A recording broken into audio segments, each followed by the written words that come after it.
आज की इस क्लास में आप सभी का हार्दिक स्वागत करता हूं। आज का हमारा टॉपिक है संविधान में संशोधन की प्रक्रिया। यानी भारतीय संविधान के अंतर्गत संशोधन किस प्रकार से होता है, कितनी तरह से होता है, इसका अध्ययन आज की क्लास में हम करने जा रहे हैं। तो शुरू करते हैं। तो देखो, सबसे पहली बात तो यह है कि वह संविधान में संशोधन करने की शक्ति है किसके पास। तो भारतीय संविधान में संशोधन करने की जो शक्ति है वो संसद के पास में है। यानी संविधान में संशोधन कौन कर सकता है? तो संसद है, वो संविधान में संशोधन कर सकती है। यानी संविधान में संशोधन करने की जो शक्ति है वो संसद को प्राप्त है। तो संसद को यह शक्ति कहाँ से प्राप्त हुई?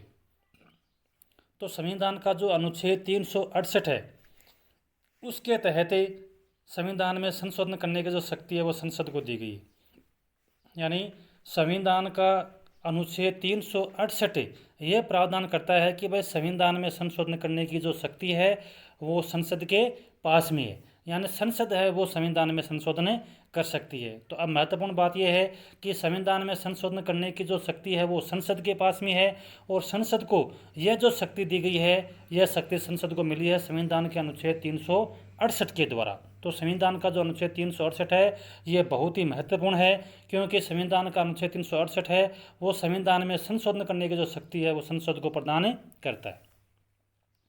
फिर देखो, अनुच्छेद 368 या आर्टिकल 368 भाग 20। अब देखो, भाग कौन सा है? भाग है 20। संसद को भारतीय संविधान में संशोधन करने की शक्ति देता है। अब ये संविधान में संशोधन करने की शक्ति संसद को दी गई है। कौन सा अनुच्छेद देता है? 368 देता है। और किस भाग में? तो भाग 20 के अंतर्गत, यानी भाग 20 में अनुच्छेद 368 के तहत भारतीय संविधान में संशोधन करने की जो शक्ति है वो संसद को दी गई है। संशोधन से संबंधित विभिन्न विषयों में संशोधन विधेयक को पारित करने के लिए विभिन्न प्रकार के बहुमत की आवश्यकता होती है। अब देखो, संविधान में संशोधन ऐसे नहीं होता है, इसके लिए अलग अलग नियम हैं, और किसी भी विधेयक को पारित करने के लिए विभिन्न प्रकार के बहुमत की आवश्यकता होती है। कहने का मतलब कि संविधान में संशोधन करने की जो प्रक्रिया वो एक तरह से नहीं है, बल्कि कई तरह से हैं। कई तरह से हम कह सकते हैं कि 3 तरह से हैं, क्योंकि विधेयक भी अलग अलग प्रकार के होते हैं और उनमें बहुमत की जो आवश्यकता है वो भी अलग अलग प्रकार की होती है। अब देखो, अपन देखते हैं कि भाई संविधान में संशोधन की जो प्रक्रिया है वो है क्या। तो संविधान में संशोधन करने की शक्ति संसद को प्राप्त है। कौन से अनुच्छेद के द्वारा? 368 के द्वारा। भाग कौन सा है? भाग 20। अब देखो, संविधान में संशोधन की जो प्रक्रिया है वो किस प्रकार से होती है। तो जैसा कि मैंने आपको बताया कि संसद के द्वारा संविधान में संशोधन है वो 3 तरीके से किया जाता है, या 3 तरह से संसद है वो संविधान में संशोधन कर सकती है। सबसे पहला आता है सामान्य बहुमत। सबसे जो पहला जो संविधान में संशोधन करने की जो प्रक्रिया है संसद के द्वारा, वो संसद अपनाती है सामान्य बहुमत की प्रक्रिया। संसद के किसी भी सदन में इस उद्देश्य के लिए एक विधेयक पेश करके ही संविधान में संशोधन की शुरुआत की जा सकती है। विधेयक को मंत्री या निजी सदस्य द्वारा पेश किया जा सकता है। अब जो निजी सदस्य कौन होता है? यदि किसी मंत्री के अलावा यदि कोई अन्य व्यक्ति यदि विधेयक पेश करता है तो वो होता है निजी सदस्य। तो विधेयक को मंत्री या निजी सदस्य के द्वारा पेश किया जा सकता है, और इसके लिए राष्ट्रपति की अनुमति की आवश्यकता नहीं होती है। कहने का मतलब कि यदि सदन के किसी भी सदन में यदि विधेयक पेश किया जाना है, यानी सर्वप्रथम उसको पेश किया जाना है सदन में, तो पेश करने के लिए राष्ट्रपति की अनुमति की आवश्यकता नहीं होती है। मैं कहने मतलब कि यदि किसी विधेयक को किसी सदन के अंतर्गत यानी लोकसभा या राज्यसभा के अंतर्गत लाया जा रहा है तो लाने से पहले राष्ट्रपति की स्वीकृति की आवश्यकता नहीं होती है। और सामान्य बहुमत के अंतर्गत यानी सदन के अंतर्गत जो उपस्थित सदस्य हैं यदि उनमें से यदि आधे उसके पक्ष में है तो वो विधेयक वो पारित किया जा सकता है। यानी एक सामान्य बहुमत मतलब कि यदि किसी एक सदन के अंतर्गत जो सदस्य उपस्थित हैं यदि उसके आधे यदि उस विधेयक के पक्ष में है तो वो विधेयक पास हो जाता है, उसको बोलते हैं सामान्य बहुमत। फिर एक सदन में पेश हो गया, पास हो गया, उसके बाद में दूसरे सदन में भी यदि आधे सदस्य यदि उसके पक्ष में है तो वो विधेयक पास हो जाता है। तो ये तो है सामान्य बहुमत। दूसरा देखो, इसमें दूसरी प्रक्रिया है विशेष बहुमत। विधेयक को संसद के प्रत्येक सदन में विशेष बहुमत अर्थात उस सदन की कुल सदस्यता का बहुमत और सदन में उपस्थित और मतदान करने वाले सदस्यों के 2/3 बहुमत से पारित किया जाना आवश्यक है। अब देखो दूसरा जो प्रकार है विधेयक को पारित करने का, जो दूसरा जो तरीका है वो है विशेष बहुमत। इसके अंतर्गत क्या है कि प्रत्येक सदन में विशेष बहुमत अर्थात उस सदन के जो कुल सदस्यों की संख्या है। अब देखो विशेष बहुमत का मतलब ये है कि जिस सदन के अंतर्गत विधेयक पेश किया जा रहा है उस सदन की जो कुल सदस्यों की संख्या है, यानी उस सदन की कुल सदस्यों की संख्या है उसका 2/3 उसकी 2/3 बहुमत से वो विधेयक पारित हो सक हो जा होना चाहिए, यानी उसको कहते हैं विशेष बहुमत। अब देखो विधेयक अलग अलग प्रकार होते हैं। विशेष बहुमत का मतलब कि कुछ विधेयक ऐसे होते हैं जिनको सामान्य बहुमत से पारित नहीं किया जा सकता, यानी उसके लिए क्या होता है, उसके लिए विशेष बहुमत की आवश्यकता होती है, यानी विशेष बहुमत से ही वो विधेयक सदन में पारित किया जा सकता है। विशेष बहुमत का मतलब ये है कि सदन की जो कुल संख्या है उसका 2/3 सदन की जो कुल संख्या है उसका 2/3 जो सदस्य हैं वो उस विधेयक के पक्ष में होना चाहिए, उसके पक्ष में इतनी वोटिंग होनी चाहिए, तब भी वो विधेयक पारित हो सकता है। प्रत्येक सदन को अलग अलग विधेयक पारित करना होगा। यदि कोई असहमति हो तो सदन की संयुक्त बैठक का कोई प्रावधान नहीं है। अब देखो विधेयक 2/3 बहुमत की हम बात कर रहे हैं, तो इसका मतलब है कि ये जो प्रक्रिया है वो किसी एक सदन के द्वारा नहीं बल्कि दोनों सदनों के द्वारा वो पारित होना चाहिए, यानी दोनों सदनों के द्वारा अलग अलग 2/3 बहुमत से वो विधेयक पारित होना चाहिए विशेष बहुमत के माध्यम से। और यदि संविधान संशोधन से संबंधित यदि कोई विधेयक है या इस पर विशेष बहुमत से संबंधित जो विधेयक है उसके अंतर्गत यदि दोनों सदनों में कोई असहमति है, यानी किसी विधेयक को लेकर असहमति है, तो दोनों सदनों की संयुक्त बैठक नहीं बुलाई जा सकती, है ना। कि जैसे संविधान दोनों सदनों की संयुक्त बैठक बुलाने का जो प्रावधान है वो कौन से अनुच्छेद में है, वो अनुच्छेद 108 में है। तो यानी 108 के तहत यदि विशेष बहुमत से संबंधित यदि कोई विधेयक है तो उसके अंतर्गत दोनों सदनों की संयुक्त बैठक नहीं बुलाने का प्रावधान है, यानी दोनों सदनों की संयुक्त बैठक नहीं बुलाई जा सकती। तीसरा है देखो विधेयक का तीसरा प्रकार है विशेष बहुमत प्लस आधे राज्यों की विधानसभाओं की स्वीकृति। अब देखो कुछ विधेयक ऐसे होते हैं जिनके अंतर्गत विशेष बहुमत की आवश्यकता से भी काम नहीं चलता है, यानी कुछ विधेयक ऐसे होते हैं जिनको पारित करने के लिए विशेष बहुमत प्लस आधे राज्यों की विधानसभाओं की स्वीकृति जरूरी होती है यदि विधेयक संविधान के प्रावधानों में संशोधन हो जाता है। अब देखो ये जो तीसरा प्रकार है विशेष बहुमत प्लस आधे राज्यों की विधानसभा की स्वीकृति, इसमें आते कौन से हैं, संविधान संशोधन से संबंधित विधेयक।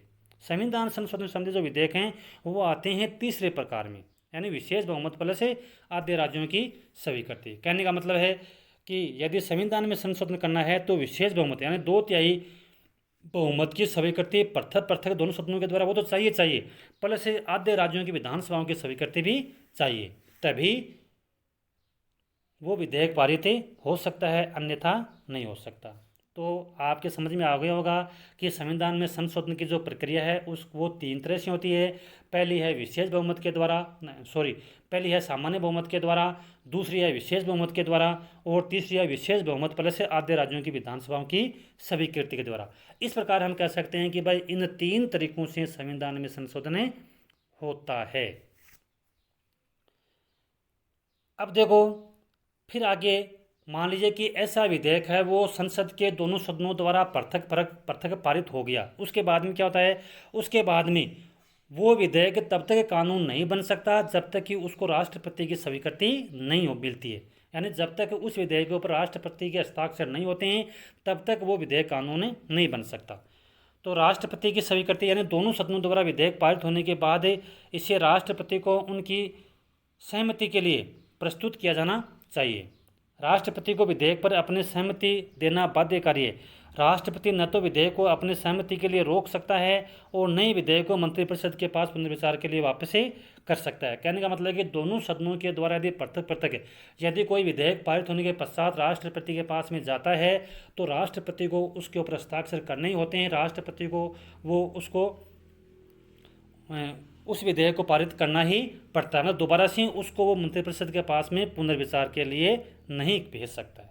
ये है, तो इस तरह से होता है, मतलब संविधान में जो संशोधन की जो प्रक्रिया है वो तीन तरह से होती है। तीन तरह से सामान्य बहुमत द्वारा, विशेष बहुमत द्वारा और विशेष बहुमत पहले से आद्य राज्यों की विधानसभाओं की स्वीकृति के द्वारा। उसके बाद में यानी तीनों ये प्रक्रिया से यदि कोई विधेयक पारित होता है दोनों सदनों के द्वारा प्रतिपादित, तो उसके बाद में वो राष्ट्रपति के पास जाता है और राष्ट्रपति यदि उसके ऊपर हस्ताक्षर देता है तो वो जो विधेयक है वो कानून बन जाता है। तो संसद से पारित होने के बाद में यह संशोधन विधेयक राष्ट्रपति को जाता है और उसके बाद में यह जो विधेयक है वो एक अधिनियम में बन जाता है, या हम कह सकते हैं कि वो एक कानून बन जाता है। अब देखो भारतीय संविधान में अब तक कब तक जनवरी 2023 तक 105 संशोधन हो चुके हैं। यानी भारतीय संविधान में अब तक कितने संशोधन हो चुके हैं, तो 105 संशोधन अब तक हो चुके हैं। कब तक? जनवरी 2023 तक। तो हम कह सकते हैं भारतीय संविधान में अब तक 105 संशोधन हो चुके हैं। अब थोड़ा सा देखो अपने 105वें संशोधन के बारे में जानेंगे। पहली बात तो अब तक जो महत्वपूर्ण संविधान संशोधन हुए हैं, यानी आज़ादी से लेकर के अब तक है, उनके बारे में अगली क्लास के अंतर्गत हम महत्वपूर्ण जो संविधान संशोधन है उनके बारे में भी चर्चा करेंगे। इस क्लास के अंतर्गत केवल हम एक संविधान संशोधन के बारे में चर्चा करेंगे। कौन से बारे में? 105 जो कि लेटेस्ट है बिल्कुल। तो उसके बारे में हम थोड़ी सी चर्चा करते हैं। अगस्त 2021 में लोकसभा में 105वां संविधान संशोधन विधेयक 2021 पेश किया गया। बिल राज्यों और केंद्र शासित प्रदेशों को सामाजिक और शैक्षिक रूप से पिछड़े वर्गों को अपनी सूची तैयार करने की अनुमति देने के लिए संविधान में संशोधन करने से संबंधित था। अब देखो ये 105वां जो संविधान संशोधन है किससे संबंधित था? राज्यों और केंद्र शासित प्रदेशों को सामाजिक और शैक्षिक रूप से जो पिछड़े वर्ग हैं उनकी सूची तैयार करने की अनुमति देने से संबंधित ये संविधान संशोधन था। कौन सा? 105वां। इस संविधान संशोधन ने सामाजिक और शैक्षिक रूप से पिछड़े वर्गों को मान्यता देने के लिए राज्य सरकारों के अधिकार को प्रभावी किया। जिन समुदायों के लिए भारत में राज्य विशेष प्रावधान या सकारात्मक कार्रवाई दे सकते हैं उन्हें SEBC के रूप में वर्गीकृत किया गया है, जिसमें आम तौर पर अन्य पिछड़ा वर्ग के रूप में संदर्भित श्रेणियां शामिल हैं। यानी जिस प्रकार से OBC को आरक्षण दिया हुआ है वैसे ही SEBC को आरक्षण देने से यह संबंधित है। संविधान का 105वां संविधान संशोधन अधिनियम 342 एक खंड 1 और 2 में संशोधन किया गया और एक नया खंड 3 जोड़ा गया। विधेयक अनुच्छेद 366 26C और 338 B9 में भी संशोधन किया गया। तो ये था 105वां संविधान संशोधन। तो इस क्लास के अंतर्गत हमने संविधान संशोधन की प्रक्रिया के बारे में जाना और थोड़ा सा हमने 105वां जो सबसे लेटेस्ट संविधान संशोधन था उसके बारे में हमने जानकारी प्राप्त की। अगली क्लास के अंतर्गत हम अब तक जितने भी संविधान संशोधन हैं उनमें जो सबसे महत्वपूर्ण संविधान संशोधन कौन कौन से हुए हैं उनके बारे में हम अध्ययन करेंगे अपने नेक्स्ट क्लास में। तो इसी के साथ मैं आपसे आगे लेता हूँ और आप मेरे चैनल को सब्सक्राइब ज़रूर कर लें ताकि ऐसी क्लास के और भी जो वीडियोज़ हैं उसका नोटिफिकेशन आपको तुरंत ही मिल सके। जय हिंद, जय भारत।